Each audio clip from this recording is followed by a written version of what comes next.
नूह के जो औलाद का जो हुआ था तरबियत तो बिल्कुल अच्छी मिल रही थी, मगर माहौल का असर ज़्यादा होता है तरबियत से, ख़ानदान से ज़्यादा असर होता है। हज़रत अली मौला मुत्तक़ियान अलैहिस्सलाम इरशाद फरमाते हैं, मौला कहते हैं कि ख़ानदानी शराफत से बढ़ के एक अच्छे आदमी को बुरे माहौल में रख दें, एक दिन में वो बदल जाएगा शाम तक। और बुरे माहौल में अच्छे को रख दें, वही होगा, अच्छे को बुरे माहौल में रख दें, दोनों तरफ से असरात बहुत जल्दी होते हैं इंसान। इसीलिए बड़ी ज़िम्मेदारी की ज़रूरत है। इसीलिए हमने देखा कि जब आगा ने इजाज़त दी है और हम चाह रहे हैं स्कूल इंशाअल्लाह खैर खूबी से चलता रहे। अब ये तो शुरुआत है, अभी तो एंड रिज़ल्ट तो ये है कि इसमें कॉलेज भी होना चाहिए। जैसा हमारे डॉक्टर साहब अल्लामा मासूम हमीदी साहब माशाल्लाह पढ़ाते रहे हैं पूरा हवाई यूनिवर्सिटी में भी और मुकामात पे कैलिफोर्निया में भी। मैं समझता हूँ क़िबला वहाँ मेम्फिस में भी आप रहे हैं। बहुत बड़ी चीज़ होती है। इस वक्त इल्म के बुनियाद पर हम लोग अलग दुनिया में बैठे हैं। हमको अंदाज़ा नहीं है कि कितने मज़ामीन हमारे ख़िलाफ़ लिखे जा रहे हैं और किसने बुनियादी इसका कोई जवाब देने वाला ही नहीं है, कोई नहीं है। सब अपने अपने घरों में बैठे हैं, किसी के पास वक्त ही नहीं है कि निकाल के देखें कि कहते हैं कि इस्लाम टेररिस्ट है, आइडियोलॉजी फ़लाँ है। कोई बोलने वाला नहीं है कि हमारा नहीं है, तुम हैं, तुम्हारे पास है। और अफसोस ये होता है कि बोलने वाले यहूद और नसारा इस वक्त बहस कर रहे हैं वो कि तुम्हारी कौम जो है इस वक्त वेस्ट में कोई चीज़ अगर ना हो तो कहते हैं फ़ौरन हमला कर दें। मैं समझता हूँ डेविड सुजुकी की लड़की थी 13 साल की, उसने चंद दिन पहले तकरीर की है, 6 मिनट की तकरीर है उसकी, सिर्फ साइलेंस द यूनाइटेड नेशंस कहते हैं, पूरे वर्ल्ड खामोश। कोई 200 डेलीगेट्स के सामने उसने तकरीर की है। उसने कहा कि हमको तुम सिखाते हैं कि हक़ व बातिल क्या है, ट्रुथ क्या है। हमसे कहते थे, हम छोटा सा खाते हुए कोई गम वगैरह फेंक दे तो कहते हैं यहाँ नहीं फेंकना चाहिए, ये ख़राब हो रहा है, और ये चीज़ नहीं खाना चाहिए, ये ऑर्गेनिक और ग्रीन नहीं है। वो सब यूनाइटेड नेशंस के लोगों को बुला के बिठा के कह रही है वो तुम है सबसे पहले झूठ बोलने वाले, तुम है जो लड़ते हैं आपस में, हर चीज़ के ऊपर तय करते हैं जंगो जिदाल से। हमको कह रहे हैं आपस में नहीं लड़ें। हम छोटे बच्चों को 12 साल के तुम कहते हैं आपस में नहीं लड़ना चाहिए।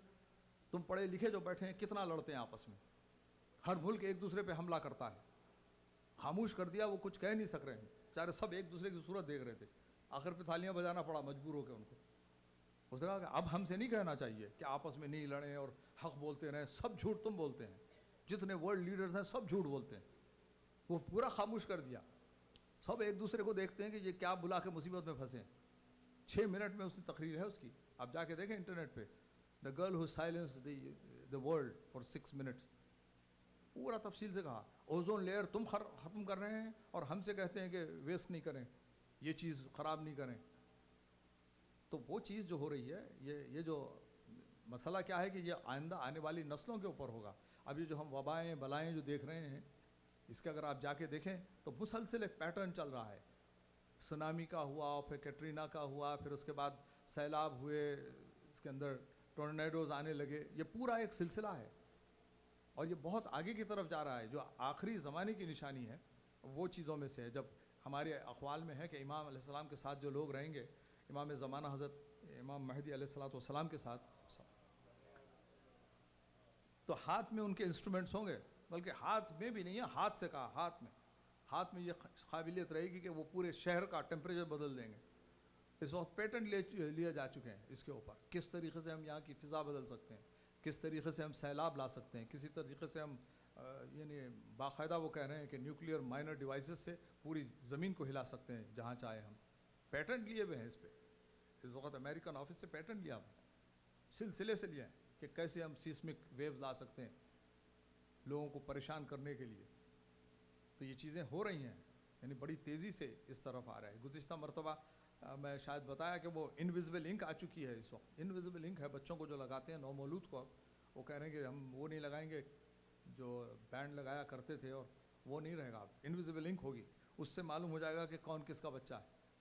और वो ही नहीं, एक दौर ऐसा आएगा कि वो इनविजिबल इंक पूरे आपके ट्रांसमिट करेगी, यानी अगर कोई आदमी लगा के हमारे दरमियान में आके बैठ जाए तो हमको इत्तला भी नहीं होगी, वो पूरी हमारी तकरीर वहाँ नशर हो रही होगी। या आपस में आप बात कर रहे हैं तो आपको मालूम नहीं किसके पास इंक है और ट्रांसमिशन लिया जा रहा है उससे। इतने आगे बढ़ गए। तो शुरू कैसे हुआ, एक सॉल्ट के जो नमक के छोटी सी कंकरी है उसके ऊपर कई हज़ार कंप्यूटर्स हेलट पैकेट डालने तैयार है, कई हज़ार कंप्यूटर्स उस पर आ जाएंगे, इतने से नमक के उसके ऊपर।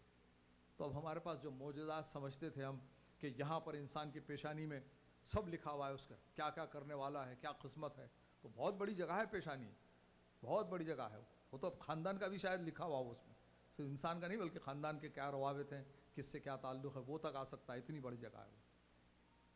اتنی تیزی سے ہم اس طرف آ رہے ہیں. جیسے کہ ہمارے مولا امام جعفر صادق علیہ الصلوۃ والسلام ارشاد فرماتے ہیں، مولا نے ارشاد فرمایا تھا کہ ہاتھ میں ایک مومن دوسرے کو دیکھ سکے گا مشرق و مغرب کا. تو لوگ ڈیوائس سمجھتے تھے، فون سمجھتے تھے آج تک، مگر اب وہ ہاتھ میں انہوں نے بتایا ہے کہ ہاتھ کو سینسٹائز کر دیں گے ہم، ہاتھ کے اندر سے آپ انٹر کریں گے انفارمیشن، ہاتھ میں سے ملے گا، یعنی بالکل پام آف دا ہینڈ. میں تصویر شاید یا لگا بھی چکا ہوں اس پہ، ہاتھ میں پورا. بلکہ ابھی وہ بتا رہے تھے کہ انہوں نے جاپان نے یہ کہا کہ کوئی آدمی آنکھیں ادھر سے ادھر پھیراتا ہو تو آپ برا نہیں سمجھے، کیونکہ اس کے جیب میں جو رکھا ہوا ہے، جو میوزک کا ڈیوائس ہے رکھا ہوا، وہ آنکھ اوپر کرنے سے وہ چینل بدلتا ہے، آنکھ بازو کرنے سے وہ تیز ہوتا ہے، اس سے آواز کم ہوتی ہے آنکھوں سے اس کو پک کر کے. تو کہنے کو آدمی اگر آنکھیں اوپر نیچے کر رہا ہو، کیونکہ مجھے یاد ہے ایک زمانہ اگر کوئی آدمی اپنے میں آپ بات کرتا تو ہم سمجھتے تھے بیچارے پہ خدا رحم کرے.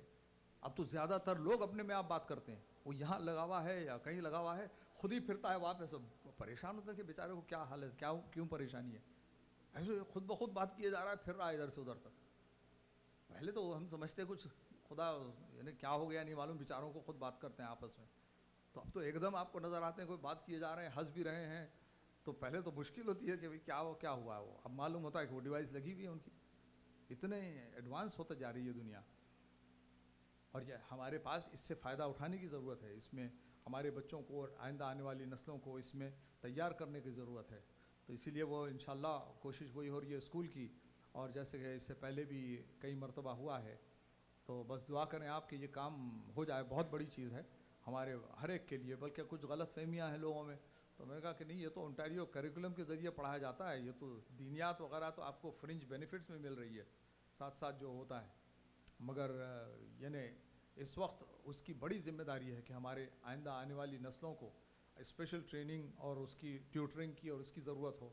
کیونکہ سب یہی دیکھا جائے گا چند سال کے بعد. آج پوچھتے ہیں یہودی کیوں ہیں، یہودی سوچتے ہیں کہ پڑھے لکھے لوگ اس میں زیادہ ہیں.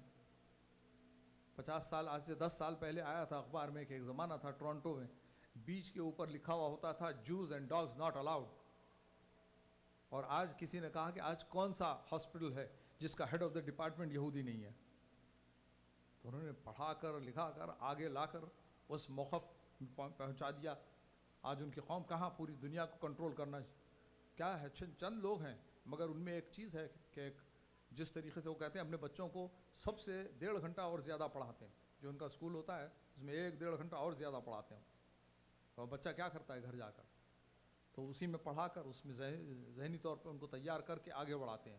اور سب یہی دیکھا جاتا ہے، جب کلچر جو ہوتا ہے یہی ہے. آج جو ہم کو مشکل ہوتی ہے یہی ہو رہی ہے اسی واسطے کہ ہمارے پاس اگر سب ٹیکنیکل ہو جائیں، پڑھے لکھے ہو جائیں بچے، ان کو اسپیشل ایجوکیشن دیا جائے تو بہت آگے بڑھ سکتے ہیں. یقیناً کافی پوری قوم کے لیے فلاح و بہبود کا ذریعہ بن سکتے ہیں. اور چند لوگ ہیں جو کر سکتے ہیں اس وقت، اور اس میں پوری ضرورت ہے. انشاءاللہ کوشش یہی ہو رہی ہے کہ جتنے لوگ، اور آغا سیستانی خدا ان کی حفاظت فرمائے، طول حیات عطا کرے، خاص طور پہ انہوں نے یہی کہا ہے کہ جتنے داخلہ دے سکتے ہیں آپ دیں. اور اسی لیے وہ ہمارے پاس رجسٹریشن بھی کھلے ہوئے ہیں، اور کوشش یہی کر رہے ہیں کہ سب لوگ ساتھ دیں. اور میں اسی میں لگا ہوا ہوں کہ لوگ اپنے خمس کا جو رقم ہے وہ دیں. اس سے پہلے بھی میں نے بتایا کہ شاید ہی کوئی مومن ہوگا جس کو خمس جس پہ واجب نہ ہو. کوئی دن، ابھی عید آ رہی ہے، عید کا موقع ہے، کوئی خاص دن طے کر لیں، جتنا پیسہ بچتا ہے اس میں سے 20% دینا ہے. تو ایسا آدمی ہے جو بیچارہ بالکل ہی مفلوق الحال بھی ہو، تو یقیناً اس دن اگر 1-2 روپے بھی ہوں تو اس پہ بھی خمس دینا ہے 20%. ایک عبادت ہے خمس، اس سے اللہ کسی کو محروم نہیں رکھتا. جیسے نماز سے محروم نہیں ہے، روزے سے نہیں ہے، بالکل چھوٹی سی چیز ہے. کوئی غلط فہمیاں تھی، کچھ بتا رہے تھے لوگ، میں نے کہا نہیں، سب خرچ ہونے کے